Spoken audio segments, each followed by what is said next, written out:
Welcome to The Human Experience, a podcast about the stories we live out every day and the importance of championing the vulnerability and courage of the storyteller. I'm your host, Jennifer Peterkin, and it was through my own lived story of experiencing domestic violence that this podcast was created.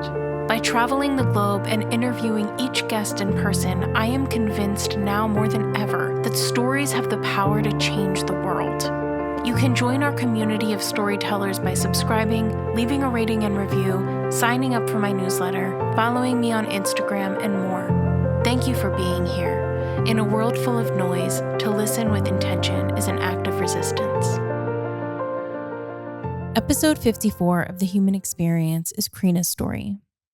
Crina is the eldest of 8 siblings, born into a materially poor Roma family in Romania. Through the aid of an organization that ran programs in her village, Firm Foundations Romania, Karina was able to finish high school and attend university, eventually earning a degree in social work. Education became the lighthouse for Karina's future, something she was steadily focused on to achieve her dreams as many people in her village stop attending school after 8th grade. These days, Karina lives in the UK with her husband Daniel and their young daughter, living out those dreams that she worked so hard to make a reality. This episode was recorded in Kettering, England. Where should we start? I mean, we were just talking about the fact that I've known... Well, first of all, do you go by Andrea or Crina? I'll go by Crina. Crina, okay. Yes. Where does that come from, actually? Crina is actually my name. Oh, okay. So in Romania, once you're born, the parents will find a godfather and godmother for you. Uh-huh. So they will baptize you. Yeah. And then they baptized me and they gave me the name Andrea. But actually, that was just an informal way of saying Andrea. But in my documents, it's Crina Monica. Oh, okay. So, yeah. Crina. Crina. Okay, there we go. I know that's what you write, but I had never actually asked you that before. So I wasn't sure if it was like a nickname or if it was your actual name. Exactly. Yeah. You can say the nickname. Yeah. Cool. Yeah. All right, Crina it is. Thank you. Nobody knows of Andrea in the UK. They know only Crina. Oh, okay. Yeah. Yeah. Well, we've known each other for a long time. Yeah. Though we haven't seen each other recently. Yeah. We've known each other for 12 years, 13 years, something like that. Oh, wow. Yeah, I know. Long crazy. But so I was obviously introduced to you as Andrea because we met in Romania too, and quite a long time ago. So in Romania, where you are from, and we're in the UK now, where you live with your husband and very cute baby. Thank you. Yes, Emilia. So yeah, growing up in Romania, life in Romania, what was that like? Let's just talk about life in Romania. So, life in Romania. I moved in the UK in 2018. Okay. So I was in Romania until I was 24. Oh, okay. I think. 23. Okay, so it was ups and downs. Yeah. So I was born in a city called Moren. And then we stayed there for probably 4 or 5 years with my parents and my siblings. And then we moved to Budila in Brașov. That's where all the memories comes from. Yeah. And I was 5, 6, I can't really remember. But then I started first grade. And it was just life with family, parents, siblings. I was the firstborn and then other siblings were born. How many siblings do you have? Oh, well, I have 8 with the same father. And then my father died and then my mom remarried and we have 2 half siblings. Oh, okay. Yeah. Yeah. So growing up, I met you because after you moved to Budila, but you were older. You had lived there for quite a while before I met you. So, because that would have been 2010 when I met you for the first time. So, well, that was the first time I went to Romania. Yeah. So you were in Budila, and so Budila is a city and a village. Is it both? Budila, it's a village. Okay, I think, and then Brașov is the big city. It's just small village. Okay. I call it. Yeah. So we met through Firm Foundations Romania. And Firm Foundations Romania was working in Budila. So that's how I know Budila, but only in the context of the buildings that FFR has in Budila. So what is life like in a rural village in Romania? Well, how was it? Living in Budila, so I'm going to talk about living in Budila. So I was like 5-6 years old. I can't really remember. It was difficult because I grew up in a very poor family, in a village that poverty was it was there. You could see it. So basically, it was one room. I was living in one room with other siblings. Like I said, I was the firstborn, and then others came till it got to 8. It was difficult to live in that village because there was not many opportunities. There were not many otherwise than that village. You didn't know otherwise. And your parents didn't introduce you to something else.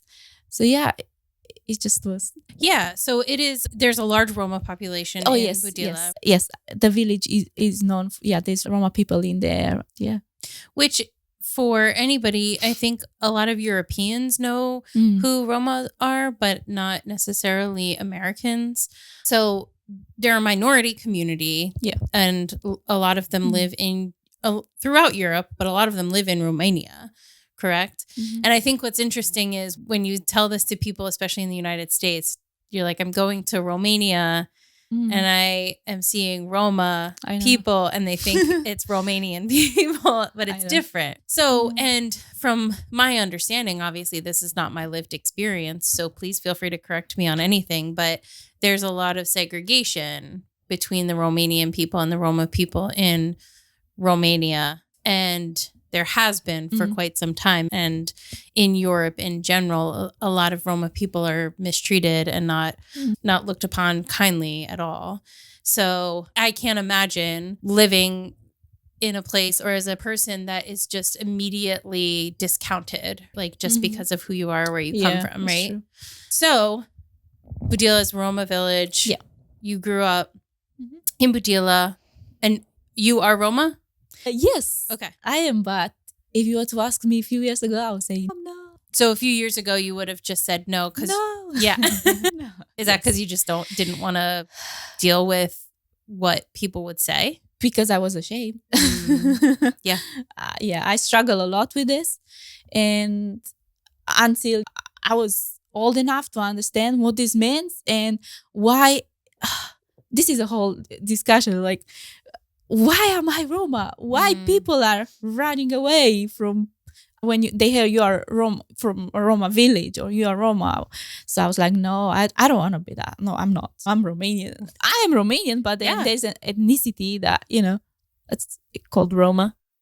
So that's interesting because you've lived in the UK for quite some time now, and you're in your late 20s? I'm 20. I'll be 28 in a few weeks. Wow, yay. Happy birthday. Thank you. And it's taken this long to kind of come to terms with some of that and feel okay with your heritage and where you come from. Yeah. But I think it makes sense, right? Why would you want to identify with something that people just don't refuse to understand? It was a long battle to understand what my ethnicity is and why should I say, yes, I am Roma? Because when I started university, I actually had a free space, they call it, to actually study for free. So I got that free space and I was thinking, I'm using this space, so it's for Roma. And then everybody will know, look at her, she identifies herself as a Roma. So, and then I was like, why should I be ashamed? This is my history, my family's history. So yeah, it was a long battle, but now I can say I'm a bit proud.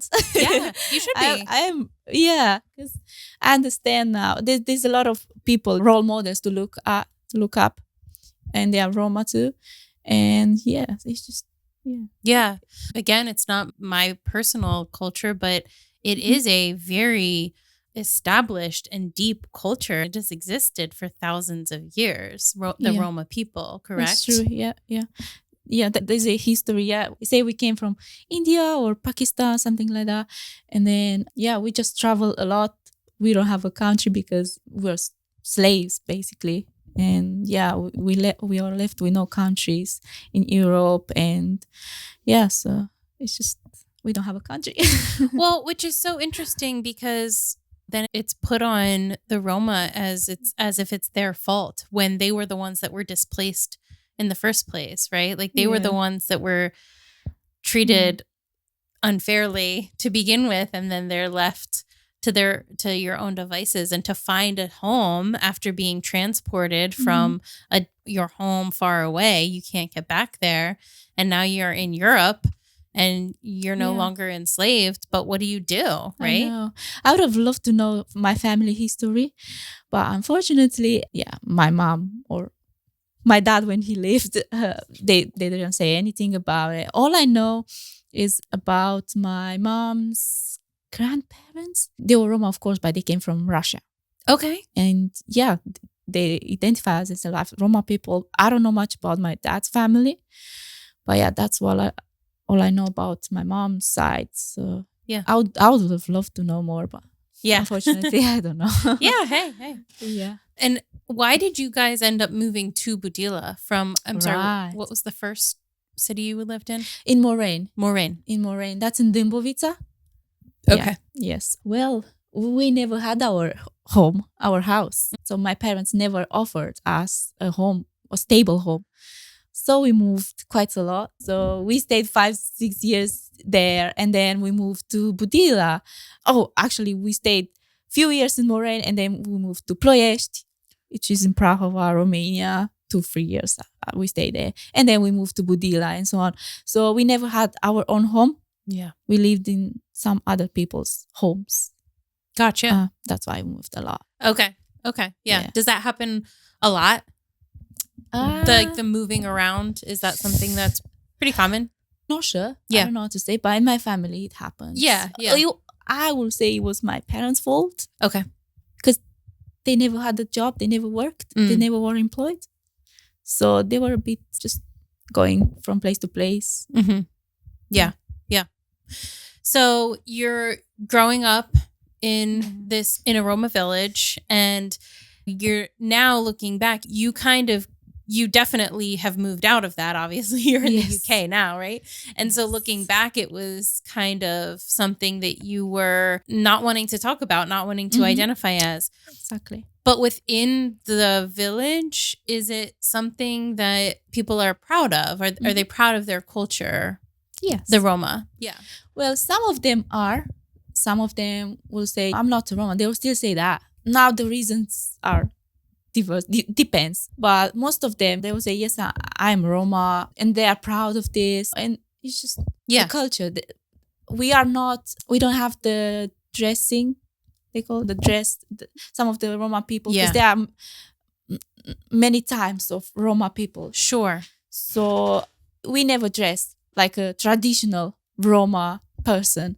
We don't have that. We have the music, but we don't have the clothes. And is that just depends on where you are? I guess it depends. Yeah. Yes. Yeah. And the type of Roma you are. Yeah. There are more types. Yeah.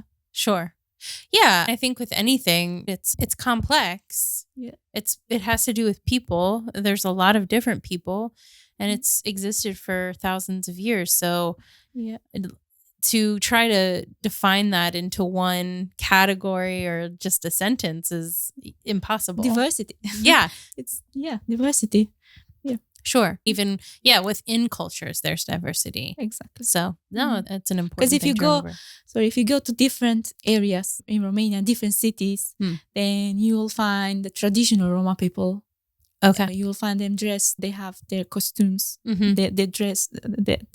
And then if you go to another part of Romania, they identify as Roma, but you can't really tell apart from a Romanian. Yeah. So what's interesting about your story is that a lot of people don't actually end up leaving the Roma village, correct? Mm-hmm.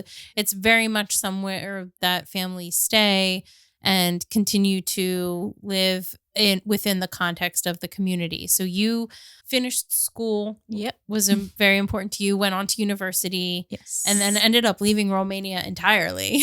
Yeah, that's true. Yeah. So school, education, I assume depending, again, it's a complex thing, depending on who you are and what your family prioritizes will depend on whether or not education is important. Yeah. Is that true? Yes. So exactly. Depends. Yeah. Roma people. So depends in the values they have. There are some communities that they're not really sending their children to school. Once they are probably 13, 14, they will marry and that's it. The school is over. Education is over. But I grew up in a community that actually they send their children to school. They'll put a price on education. So yeah, I'm just thankful that I live there and they send me to school. Yeah. Yeah. Absolutely. Yeah. Yeah. Obviously, education is a big part of growing up, right? And it's something that a lot of us do. But it can become very personal, right? Like you have to be motivated on some level to want to be educated, especially because for you guys in Budila, and I'm actually curious, I'm not sure about this. So what is education in Romania? Is education free in Romania completely? Yes, it's free. Okay. It's free. Also, when you go to university, some of the spaces will be free. Depends. But yeah, the college and primary school, it's free. Oh, that's good. Yeah. I wasn't sure. No, it's free. It's a good thing. Yeah.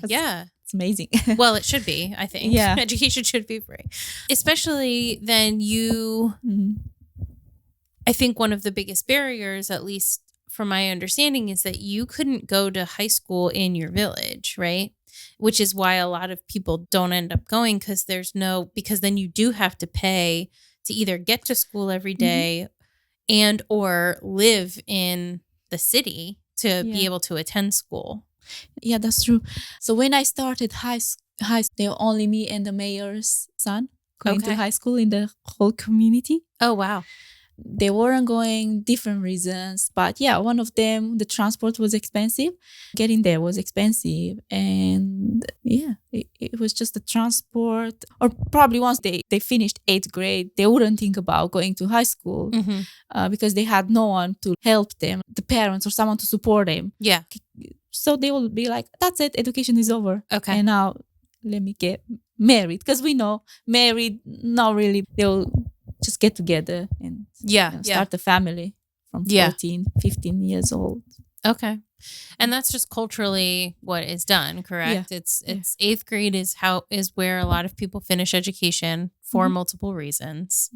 And then the next step is marriage and starting your family. Yeah, starting that early marriages, But now it's better. Like when I'm looking back how it was and how it's now, oh, it's amazing. There are many more finish the high school now.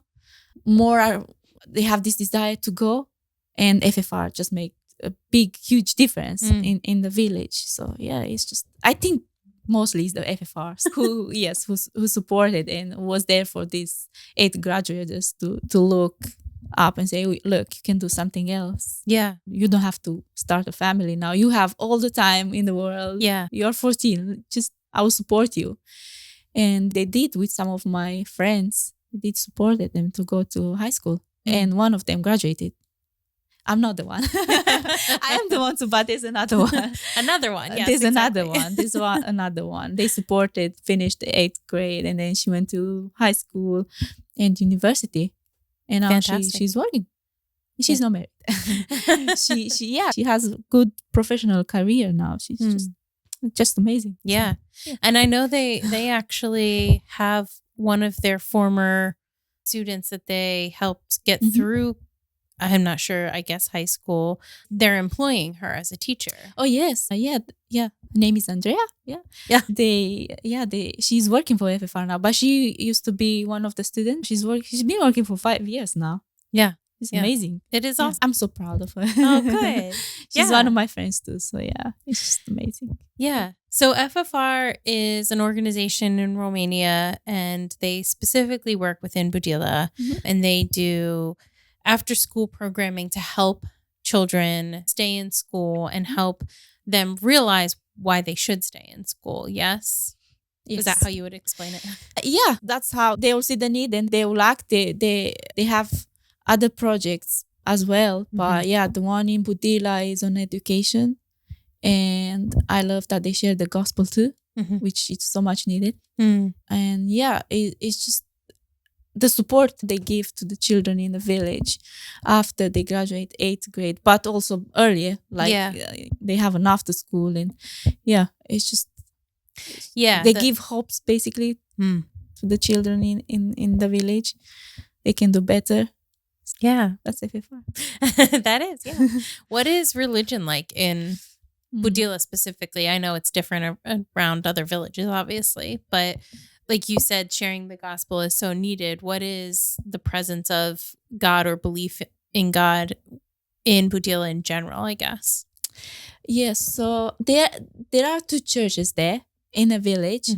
Most of them are very religious. They believe in God. They love singing to God, sharing the gospel and going to church. They are, forgive me, but I don't know the word in English. They are Pentecostal. Oh yeah, Pentecostal.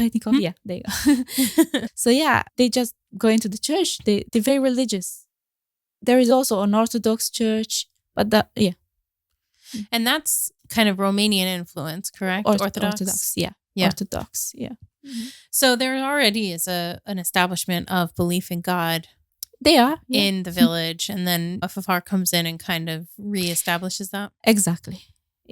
Yeah. They will do this with the children, where if you go to in the community, I think they need to focus more on the children. Probably have some projects with the children too. But yeah, the adults are going to these 2 churches. Maybe the children are going to, but they probably are not understanding. That is not on the level of understanding. But I love the way FFR is sharing with them. So yeah. Yeah.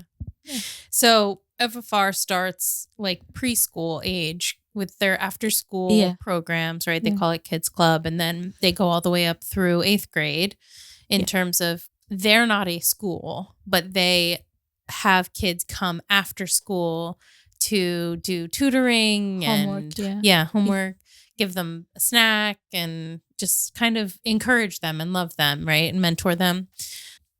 And so then because there is no high school in the village, then there either needs to be a traveling back and forth or you live in the city. How realistic is it to travel back and forth every day to high school? Do kids do that? Nowadays, it's okay. Okay. Yeah, you can travel. There is a bus. I know there is a bus. It's more realistic nowadays than 2010 when I started. Yeah. So if you want, there's a way. Yeah. There's a way. But of course, it's expensive. It's the transport because it's 20 minutes by car, I think. Okay. Depends also where in the city they are in high school. But the nearest one is probably, you can go by train and it's 15-20 minutes by train. Okay. Yeah. The nearest high school, So we already established that education itself is free, but to get yourself there is difficult. And especially when you are outside of a place where it's not necessarily, or it wasn't necessarily the norm for everybody to go to high school, right? No. So it wasn't like something that you were socially pressured to do. So was it kind of easy to just say, all right, this is, you kind of alluded to this earlier, 8th grade was kind of the end point, and that's everybody had finished school in 8th grade. Yeah, that's how it was in 2010. So basically your parents, they are not encouraging you to go to high school. They will let you do whatever you want. You can choose if you want to go or not. So it depends on you. Sure. They're not offering the support. I'm not sure how is it now in Budila, but when I was back then, that's how, at least my parents, they never told me, you should go to high school now that you finished. They never told me that. So yeah, it's if you want to go. Which, if you think about being 14, Yeah. right? Like, what 14-year-old is super motivated? It's a lot to be self-motivated Exactly. to do that for anybody, but especially a child, right? So it's pretty impressive that you clearly wanted that Of education. course, yeah. Yeah. But it's awesome. It's really awesome that you did it, that there have been others after you that have done it, and the priority is there. What is available, I guess, when you stop education at 8th grade? Like, you obviously can't go to university from there. Can you do any sort of like trade school or apprenticeship? Well, I'm not sure. I don't think you can do anything. So once you finish the 8th grades, the opportunities are you're going for a cleaning job. You just get hired to clean the streets or clean people's homes or whatever, or just go in a coffee shop and work there. But there's nothing else, other options. There's obviously work opportunities, but there's nothing specialized that's available if you stop school. Yeah. At that point. Yeah. There's nothing. And it's difficult to find a job if you just finished, let's say 8th grades. Not many of them are finishing 8th grades.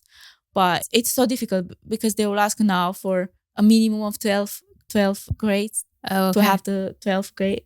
And sorry, I don't have it. Yeah. I can't. And also salary is not really much. You can't do much with it. So yeah. You don't have many options. Sure. Yeah. Like my brothers now. Some of my brothers, one finished 6th grade and one, I think, 4th grade. And that's it. They stopped. Different reasons. They stopped. And one is working constructions. Okay. Yeah. And they're all grown now? Yeah. Okay. Yeah. Yeah. I figured they weren't still in 4th and 6th grade, but yeah. Now one is 24 and one is 19, I think. Wow. Okay. Yeah. Dang. I know one of your brothers. Actually, I know 3 of your siblings just from being with FFR and stuff. But yeah, you all look alike and you're all very cute. So thank you. Yeah, no, all of them on there, everyone is doing something. Yeah. Are all of your siblings grown? No. So there's a sister who is 14 now. Okay. Yeah. The youngest is 14. Okay. Gotcha. So you actually were part of the crowd group, that's the word I was looking for, that lived in the city to go to high school. So again, it wasn't always easy to get to and from the village every day to go to high school. And so that was kind of a barrier to entry for maintaining your status at school, let's say. So you actually lived in the city and you lived with a house mother and you lived with other girls as well, right? Well, in 2010, I left the village in 2010. Okay. And that's when FFR asked me the big question. You want to study further? You want to go further? What do you want to do? So I was waiting for that question. I was like, of course I want to study. So that's when I left the village. And for 2 years, I stayed in a dorm. So the high school had a dorm. Oh, okay. There are some flats there. So you could live there. I lived there for 2 years. And then I moved in with a den mother. Okay. Yes. And then I became a den mother. Of course. I forgot about that. Oh my gosh. Yeah, I forgot about that. Okay. Yeah. So the high school does have dorms then? Yes. Some of them do. Yeah. But I assume they're not free. Oh no. That's why FFR was there. Yeah. They supported me with the dorm. They paid for the dorm and for my food. Okay. So just in saying like, any family in Budilla isn't necessarily going to be able to afford to put their kids up in a dorm in Brashov and pay for their food and stuff like that. It's not affordable, no. Yeah, no. Okay. How did you actually meet FFR? Like, how did you get connected with them? It's a good question. Let me go back in time. Yes, go back. That was, I'm sorry, probably I'm wrong, 2006, 2007. Okay. When they came to visit us. Because they met my brother in hospital, which he had some health problems. So they met him and then they were very curious about my family and how we doing, and they came and visit us, and that's how I knew FFR, Sarah and Steffi. Sarah and Steffi. Yeah. Yes. Yes. Yeah, it's history. It's 2006, 2007. That's how I know them. That's crazy. You're coming up on 20 years with And them. That's all. That's how all started. Yeah. And they clearly saw a desire in you to want to go to school. I guess so. Yes. So they came visiting us, keep coming and visiting us, and it's just it was amazing because they came and not only visiting us, but they saw the need of, these kids need some food because we were so neglected. It's by our parents as children. We are neglected very much, and they saw the need of these kids need some food, need some clothes, and they came and brought that to us, and that's how I get to know Sarah, Steffi more, and they had some projects in Budila. So we just stayed in touch. And then it was 2010 when I finished the 8th grade, and they supported me with living in Brasov. How was going from living in Budila to living in a dorm with, I assume the people in the dorm weren't from Brasov. Were they from like different cities, different villages? It was difficult to start with. It was very difficult. That was a huge difference. From my village that I knew. Sure. My whole life. Of course. That I grew up in, to coming to big city, Brasov, all by myself, not knowing anyone, apart from, of course, FFR. It was a huge difference. So there were students from other cities of Romania, no one from Brasov. I was the only one from Brasov because they're supposed to be. Yeah. Because if you're in Brasov, generally speaking, you live at home. Of course. Okay. Yeah. That makes sense. But not for me. But I imagine that was such a big culture shock for you to move into not just like a different change of scenery, but a dorm with other kids your age from all different places, and having such a like sheltered, this is the only thing, to then moving to a city with your peers in a dorm. That must have been like very shocking and jarring. I know, but it was a blessing in disguise. Like I was like, it was difficult to start with, but look where I am now. Because 100%. I started from there. Yes, it was, like I said, a blessing, and it was the first time when I actually had a bathroom. Oh, okay, yeah. Because living in Budila, our house, if you can call it house, actually was a room. There was no bathroom. The only thing we had was electricity. Okay. So living in a dorm now, we had a bathroom. We can shower. Wow. It was amazing. But it was also, I was struggle with, like we were talking about, being Roma. Because I was like the only Roma from there. And I was struggling with, I had the low self-esteem about me, no confidence. I don't know who I am, why am I here, what I'm going to do in school. I wasn't prepared for high school. Because coming back from school, while I was living in Budila, I wasn't doing my homeworks. My mom didn't care about me doing my homework. So I was a child. I wasn't doing my homeworks. I was cleaning the house or taking care of my other siblings, my little siblings. So going to high school now, it was difficult. I was struggling with math. Oh, that was such a pain. Math, yeah. So the 9th grade was the hardest time in my life, 9th grade, because that's when everything was changed. Exactly. Yeah, absolutely. Yeah. I can't even imagine having that big of a change at that age. Truly how brave you were to do it, because I think a lot of people would have been like, that's too uncomfortable. Like, I don't want to do it. It's too much. But you stuck with it. Well, it was also another event before me going to high school in my family. It was another event. It was my mom split up with my dad. Okay. So that was in May, June, and September we starting high school. So in May, June, my mom split up with my dad. My dad was an alcoholic, you call it. Yeah. So my mom, I think she had enough. and she's taken all my siblings, 7 of them. And she's asking me the question, you want to come or you want to stay and finish school? What do you want to do? I was like, of course I'm staying. I want to finish the work. I want to be someone. Yeah. So I stayed behind and I finished 8th grade. Yeah. So, and then few months later, while I was in high school, in August 2011, my dad died. So that time while I was living with my dad from May to September, it was just difficult because my dad, I think he went crazy. His brain wasn't working well after this. Yeah. So yeah, I had no mom. I had no one to look at. Yeah. Because my mom was gone now with her sister in Ploiești, Okay. with my siblings. Yeah. And I was left all by myself. So my dad went crazy. And for a month, I had to live with my aunt and help her around the house until I went to high school. Okay. Yeah. Yeah. It's just events. Yeah. that Yeah. happens. Well, so then, yeah, it was like either place, you kind of didn't feel like you were Been- home. Yeah. Yeah. Like it was all very new and Yeah. unsettled. Exactly. Yeah.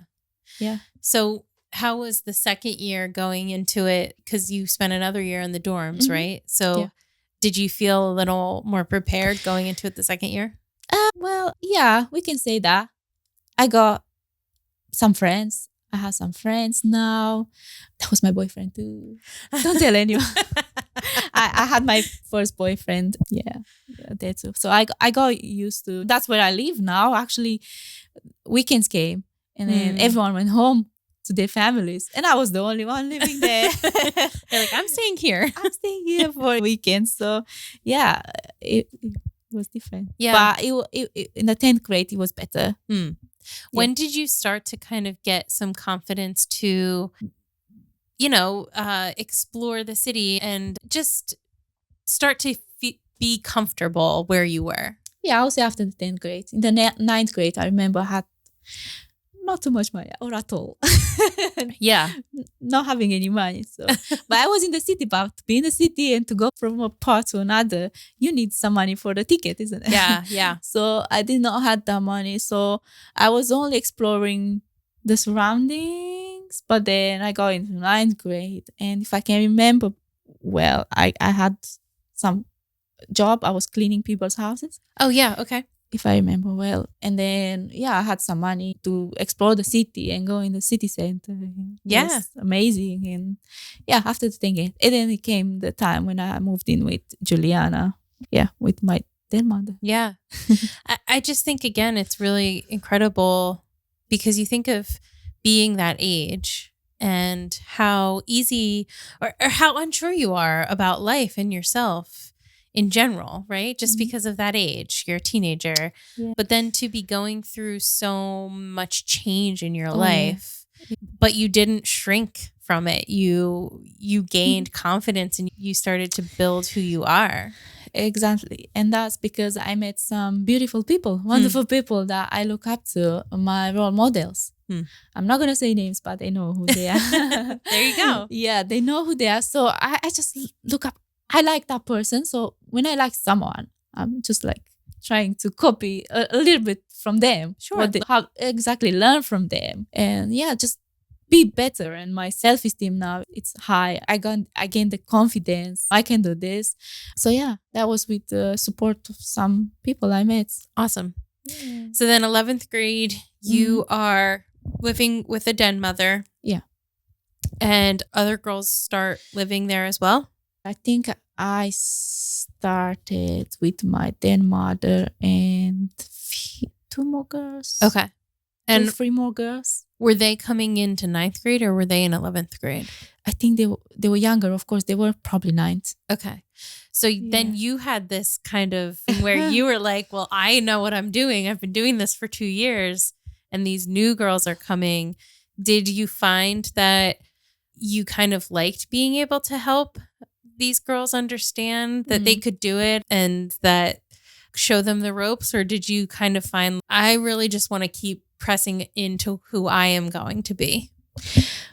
Well, depends. Yeah. No, because I was also struggling with who I am. Like, why? Because these girls who came, now they have their families. They have where to go back. And I had no one. So that was it took me a long time to understand that you don't have family, even though you have. So, yeah. But of course, I had a good relationship with them. I was so proud they came from my village and they are in the 9th grade. Whoa. So I try to support and help them if I can. It was good living with my grandmother and with them. Yeah. I loved it. We learned from each other. There was also some volunteers coming to our house and we were doing cooking classes together. We're just spending time together. Mm-hmm. But then the weekends came again and then they went back to their families. And I was like, oh no. Yeah. I'm not going anywhere. Yeah. Yeah. So yeah, just trying to work my way Yeah. up and Sure. yeah, focusing on my education Mm. and working. Now I had a job. Okay. What I were had you a doing? job. I was a pretzel maker. I was remember working- that. You remember? Yes. I was working at a pretzel store. Oh, that was my first good paid job. I would Okay. say that. Yeah. And I loved it. Did you? Yeah, I still know how to make pretzels and I'm still making it. Good for you. I love working with dough and just making things out of flour and water and salt. Good for you. Hey, Yeah, that was pretzels are good. delicious. So that's Yeah. not a bad thing to know Yeah. how to do. It's a good skill. Yeah, for sure. So how was realizing that your family wasn't going to be a Yeah. part of who you were becoming? Yeah. When did you kind of let go of that, and have you even let go of that? Is that something that you're still kind of working through? At times now I'm still struggling with, now that I have my little daughter. And I'm thinking, oh, she doesn't have a grandmother to look after her. Or what I'm going to tell to my daughter when she will be older, like, look, your grandmother, she's there, but she doesn't even care. She never called us. Mm-hmm. She never called me since I was 14. Wow. She never called me one day. And she just doesn't ask, what's going on with you? Are you okay? Do you need anything? So yeah. Do you still talk to your siblings? Yes, some of them I do. Yeah. Yeah, I do. We have a good relationship now that I'm far away from there. Yeah. And also when I left, 3 or 4 of them were very young. Like the youngest one was 2 and now she's 14. And she doesn't really remember. We don't have that strong bond relationship. Sure. But we know we are siblings and I'm trying to support them as much as I can and help them because I'm the only one who the oldest one and I know everything about how it was the family life. Yes. And I understand them so well. Yeah. I know how they went through it. Yeah. Yeah. So, That bond is like nothing else. Yeah. For sure. Yeah. So when did you become a den mother yourself? I don't remember the year. It was after you graduated? Yeah. Oh, of course. Yes. Okay. After I graduated high school, I think I was in the university. I was studying to become a social worker. Mm-hmm. And that's when I became a den mother for the 2-3 girls. Okay. Yes. We are living together now. Yeah. We are neighbors with Sarah. Yeah. Oh, yes. We take yes. it far. We're neighbors. Yeah. So yeah, that's when I became a den mother. So in terms of finishing high school and then going to university, you studied social work and you have your degree. What prompted you to choose that major for college? So I always wanted to help people. Like I want to go back to my community and talk with the parents. Do something like these kids need education. Like education is the key to overcome that poverty. So I was like, what can I do? What's there out there? So I knew a social worker that works for FFR and I liked the way she was working, what she was doing. And I was like, of course, I want to be a social worker too. Yeah. But if you ask me when I was a child, I wanted to be a journalist. Oh, interesting. Yes, I loved it. Like when there were news on the watching TV and there were news. Oh, I was just standing there and wanted to be. I'll be there. Yeah. Know? So, but yeah, I became a social worker because I wanted to support kids. Yeah. Talk with parents about education and how important it is and make a difference. So you're in university, and was your university in Brasov? Yes, in Brasov. Okay. And so then you became a den mother while you were in university. How was taking on that role of being in charge of some of these young girls that you probably knew I knew them as their peers? How was that kind of transitioning into that role that somebody had done for you several years before? Yeah, because my then mother done it so well for me. Then I knew what I have to do, receive and give back. I loved it. And they were going to high school every day, Monday to Friday. And then if there was something that they needed me to support them with, I was there. We were cooking together. It wasn't that I'm cooking for them and then, no, we were doing everything together. Yeah. But I was the one responsible Monday to Friday for them. Yeah, so it was really good. Yeah. Yeah, and we had FFR support. Like I said, they were neighbors. If anything, they were just there for us. It was good because I knew all of them and all their families. So yeah, it's just like I said, some of them graduated from high school, and it's just I'm so proud. It's just, it's just good. Yeah. Did any of them go on to university as well?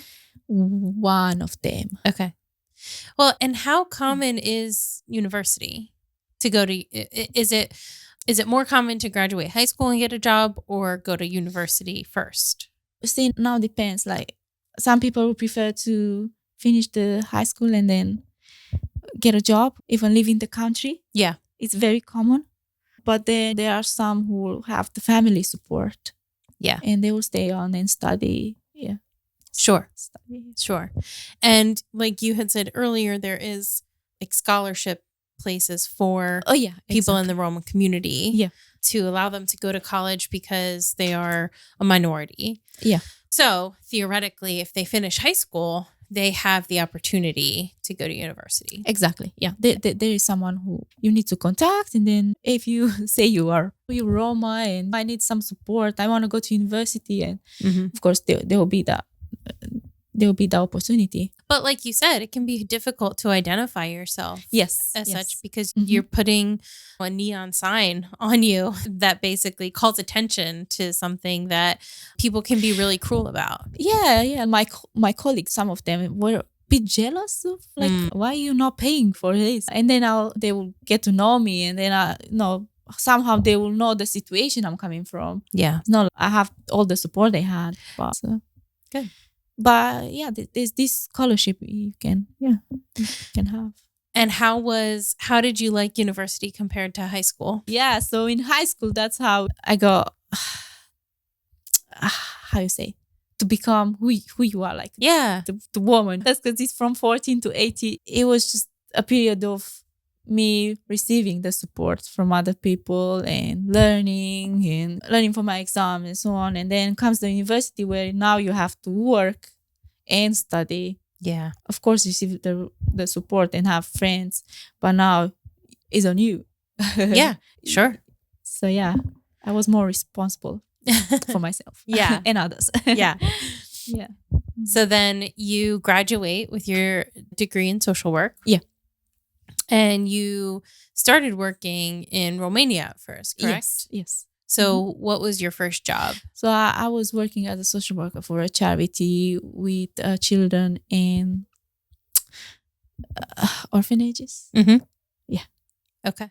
And did you like it? Yes, I did. But it was the stories very sad of these kids. I loved it, but I was coming home and I was thinking about them.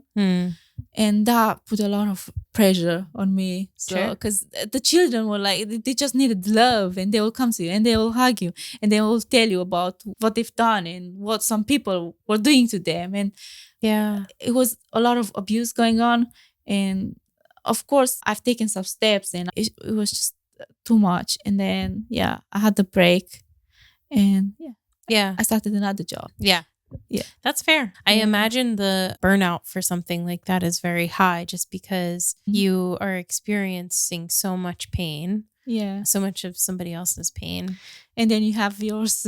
Yeah, sure. That too. So first to help others and support them and understand them. And you first have to be okay with yourself. Isn't it? You have to help yourself. And at that time I was struggling with myself and Yeah. the abuse we got from our childhood, the abuse we got, and then going to others and hear about this abuse and struggling. These children were struggling, and so I was like, sorry, I can't. Maybe another person will support. And there was many people, and now some of these kids are now really good. I see them on social media, and so they're doing well. Not everybody is able to do everything, right? Like we're made for certain things, and it takes all kinds of people to do all kinds of jobs. So what brought you to the UK? Yeah.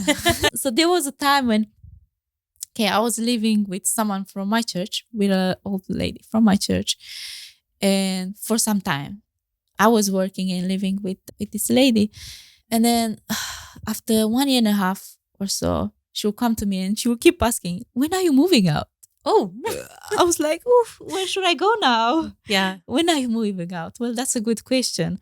So I was working, but my salary wasn't enough to move out and pay rent and also pay the bills. And so I wasn't able to do that with my salary. So I was looking for ways to move out because she was keep asking, when are you moving out, Andrea? Oh, no. So someone came with this idea, what if you go, I don't know, out of the country and work something like.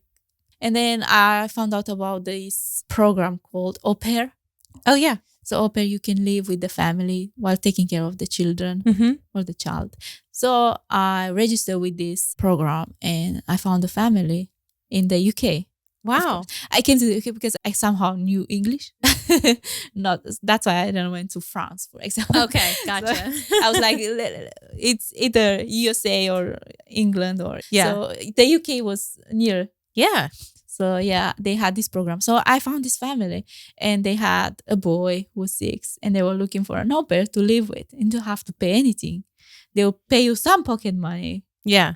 That will be just enough to buy, I don't know, something for yourself. Yeah. Yeah. On that week. But you don't have to worry about the rent. They will not ask you, when are you moving next? So yeah, I've been with this family. Now I moved to the UK in 2018. I came to this family. I stayed with them until June 2019. Okay. So yeah, that's what brought me. When are you moving out, Andrea? So I had no place. Like I said, my family never had their own house. So there was nowhere for me to go. And there was not enough money with my salary to pay the rent. So she pushed you out, but she pushed you into your next phase of life. Yeah. Yes. So did you enjoy being an au pair? Yes, of course. I loved it. Yeah. Yeah, of course. Because I love working with children. And I traveled a lot while I was an au pair. I traveled in the UK, not outside. Because with that money, you can only... So I travel a lot. I had friends all over the world. Yeah. And I keep in touch with some of them. Awesome. I just loved it. But then I met someone. Yes. Yes. And so you met your husband. And I didn't realize that you guys actually met in the UK because you're both from Romania. I just assumed you met in Romania. I know many people asking, so where is he from? Yeah. And they say Romania. Oh, I thought he was from different. No, he's Romanian. Yeah. Yeah. So you met here in the UK. Yes. And how did you guys meet? Oh, wow. That's an interesting story to tell. And it's just so easy. I was on social media, on Facebook. Yeah. And I was looking for a job for my brother because he wanted to come to the UK too. And I was like, well, of course, let me help him to come to the UK. But how? So I was posting this. There was a group called Romanians in the UK. Okay. Yes. So I was posting there. I'm looking for a job for my brother. And then there was all kind of comments, but private messages too. Yeah. So I read the private messages and there were messages like, oh, I think I have a job. Can I have your phone number? I was like, no, I can't give you no phone number. And then I went through this message and it says, I have a job for you. And I went there and I clicked. Oh, and that was interesting because he didn't ask for anything. He just said he had a job. So I opened that. So I was like, oh, of course you didn't read my message. He said, not for me, for my brother. And then all started from there. We just stayed awake all night. Talking. And then we're talking, getting to know each other. And that's how I met Daniel. And then we met after a few weeks. Yeah. Sweet. Yeah, and it's just he took me for a coffee shop, and I had some high heels. That's a story I want to tell. I had some high heels, and then he said, "Oh, let's go to this coffee shop." I know that was in London, in the center, and he got me there after 25 minutes of walking. Like we were passing by each coffee shop. I was like, "Why are you not going? He doesn't have money, probably. He doesn't have enough. He was gonna take me to where's gonna." So yeah, I was just thinking about it. So he just loved one coffee shop, and he took me there to that coffee shop for 25 minutes walking. So And yeah. and you're like, now you have to carry me back. No, we had to take the tube. Yeah, there you go. Yeah, so that's how I met Daniel. And we stayed. And we moved in 2019, June 2019. Okay. I moved out from that family. We're talking about the au pair. Okay. Yes. Perfect. And I got my first job in the UK. Proper job that had a salary and with a contract. And that was working in a nursery with children. Yeah. Oh, perfect. So yeah, working with children. There you go. Yeah, I just love working with children. Oh, I'm glad. It's good. Yeah. And then you just had your first baby almost a year ago. Yes, Amelia was born in January 2023. Yeah. So now motherhood is a whole other experience. I know. Yes. But it seems like you've taken to it quite nicely. How do you enjoy being a parent? I enjoy it now, but okay. So I had no support. I had no support from anyone apart from my husband. And he's a man. Right? I needed someone else, like a mother, like someone to be there. And I'm not gonna lie, but it was very difficult. 5-6 months. Yeah. Because I had no support, like I said, and she woke up lots of times during the night and then feed her. And then there was nobody that I could pass her on unless my husband. So it was just, I was struggling. I was struggling also with my mental health. Sure. Like, I think I had depression, but now I'm better. I'm okay. Yeah. But it was difficult. It was difficult. Now she'll be 1 in January and we're doing so much better now. But to start with, it was hard. Sure. She's beautiful. Thank so sweet. I can only imagine it's hard, even if you have a support system, to then not have that and to be away even from your home country. Yeah. Yes, that's a lot. Yeah, I didn't know they cried that many times. During the night, they're not sleeping. Yeah. It's hard. It's hard no matter how you say it. It's all hard. It was. But I love it, and I love being a mom. Yeah, I love it. That's awesome. Thank you. So you and Daniel are in the UK still. Do you have any plans to go back to Romania? Not at the moment. Yeah. We're not planning. We planned 2 years ago to go back to Romania and buy a home there and stay there. We know how Romania, it's a bit tricky, difficult to go back. The salaries and me not having where to go, not having a home, or not having anything. Yeah. No, we love it here. We love the UK. We're going to stay here for now. Yeah. We're going to raise Amelia here. That's awesome. And yeah, we're going to stay in the UK. And I know you go back for visits to Romania. Yes. Yeah. So Daniel's family is, again, also from Romania. Yeah. So, and do you guys visit his family? Yes. We visiting his mom. So we're going as when we can. Because we wanted to go more often. We're going at least once a year. Yeah. Hey, that's great. To visit his mom. Yeah. And his sister. Does she ever come here?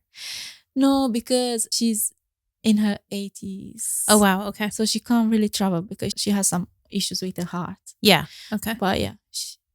But you see her when you can, which is great. Yeah. But you guys have had to kind of figure out life and figure it out together and make your own way. And you guys are doing great. So it's awesome. Yeah. So just because I'm friends with you on social media and stuff, I know that you are a children's book author. Oh, yeah. Oh, yeah. Yes. Yeah. So true. How did that come about? So I was working in this nursery I was talking about. And then I had this particular baby boy. He was with us from 9 months. And he didn't know otherwise. Like he was there Monday to Friday. And his mom was hardworking mom. Anyways, he came Monday to Friday. And we had this bond, this relationship I had with this boy. I was his key worker. And I loved spending time there anyways. And he called me mama. Like he didn't call his unfortunately, he didn't call mama first. Oh. Myself. Yeah. But I just love working there, and this relationship I had with this boy. But one activity, this is how it all started. One activity that he loved was to sit on my lap and read him a book. So he loved it. And then I was thinking, but I was like, actually, I never had a book in my childhood. Wow. Like while growing up, there was no books in my house. Not even thinking about my parents reading to me. They never done that. Never. So I was like, okay, I want to do something because I love books myself too. And then thinking about this boy, his favorite activity was to read him a book. And I'm sure his parents read him so many times and so on. So I was like, I want to write a book, a children's book, and donate it. I want to donate it.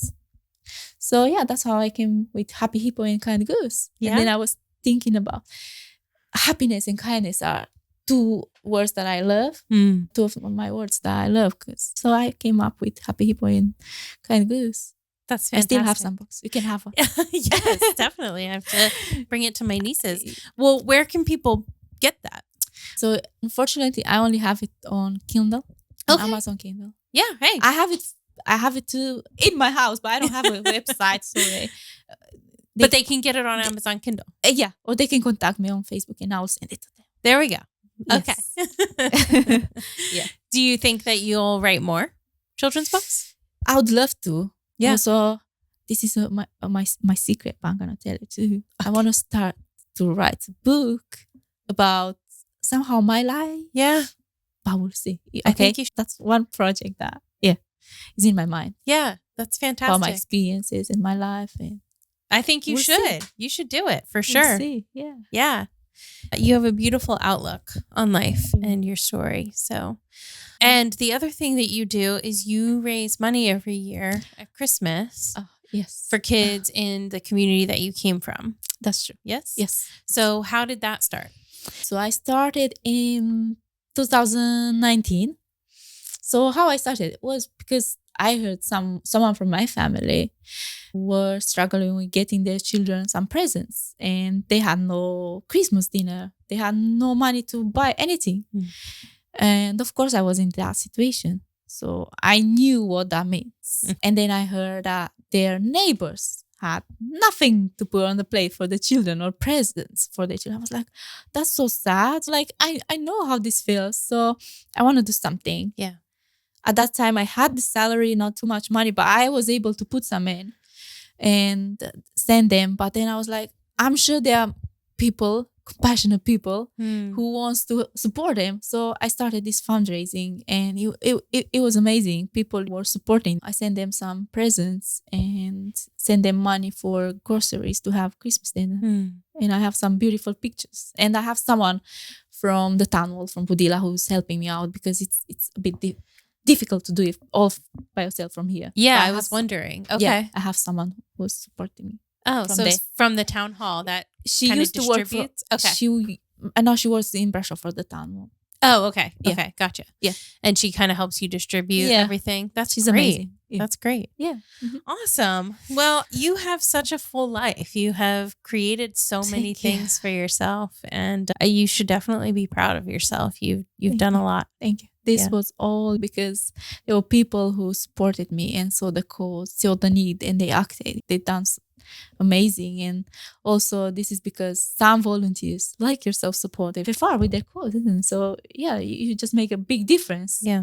Thank you. I assume you're still in contact with the ladies from FFR. Yes. So I know that they love you so much too. Aww. So I love them too. Yes. So I assume when you're able to go back home that you try to see them as well. Yes, as much as possible. Yeah. And if they're traveling too. Yeah. So if we at the same time, same country, of course, same town, we meeting. Yeah, of course. I love spending time with them. And and with the volunteers and some people I look up to. Yeah. Role models. Yeah. When I was in high school. Yes. Good relationship with them. Love it. Awesome. Do you still see Juliana? Yes. I Awesome. see Juliana. Yeah. And I see Annie too. Oh, yes. Oh, Annie, she's just amazing. yes. I love all of them. Yeah. Beautiful. Yeah. Women doing amazing things. And you are now a part of that. So it's Thank you. fantastic. Yeah. So I had told you before, I have one question that I ask everybody at the end of each episode, which is, because this podcast is about stories and our experiences and how they shape us. The question I ask everyone is, through the lens of your experience, what does compassion mean to you? I love this word. And I think Jesus is compassion. Like we have to look at what Jesus done for us. He saw the need and he acted with you have to act with a pure heart when you want to help somebody. So that's what was shown to me. Compassion, kindness. I just love this word, compassion, being compassionate. Yeah. So that is for me. I love God. I'm a Christian, and it's just God is, because he suffered for us, isn't it? And that's what compassion means, to suffer with. So he suffered for us. He gave his life for us so we can be born again. So that's what compassion is. And there was people in my life who gave their time for me. Yeah. So many times, just to be there, sitting with me for a coffee, having a coffee with me, because I had nobody, like I said. So that's their time, but they offer it to me for free. So, and like I said, the volunteers who came working for the FFR, some of them gave many years of their life. Compassionate people. They saw the need, and they came, not wanting anything back. So yeah, they just done it from pure love for others. So, yeah, that what it means to me. Yeah. Beautiful. I love that. Thank you so much for sitting down with me. I'm so glad that we got to make this happen. Thank you. I was able to come see your beautiful home and the beautiful life that you've built. Yeah. Thank you so much. Yeah. I appreciate it. Thank you for coming. Yes. Oh, yes. Thank you. Thank you. I heard you made sarmale, so I'm very excited. Yay! Of course. Yes. Romanian style. Yeah. I did not have any thought of that, and it just totally made my day, because I was like, oh, man, I haven't had that since earlier this year, and that's fantastic. Of course. We Romanians, we love sarmale. We love to offer sarmale. I remember one of the teen events that we did in Romania was cooking sarmale, and you guys, like you and the other girls, cooked it and served it to some of the volunteers. Yeah. See, I can't remember that, but I have baby brain. But see, you invested your time for us. You gave us a skill. I come and ate your sarmale. It was very good. Yeah, of course. It's amazing. Awesome. Well, thank you. Thank you. Thank you for listening to The Human Experience. If you enjoyed this episode and you'd like to help support the podcast, please subscribe, share it with your friends and family, share it on social media, and rate and review it on Apple Podcasts and Spotify. You can also support the podcast financially by going to my website, thehxpod.com, linked in the show notes, and clicking on Donate. It takes a lot of time and resources to create this podcast, so every little bit helps. Everyone has a story, and I'd love to hear yours. So be sure to check out the show notes for more information about how to stay in touch. Do good and love well.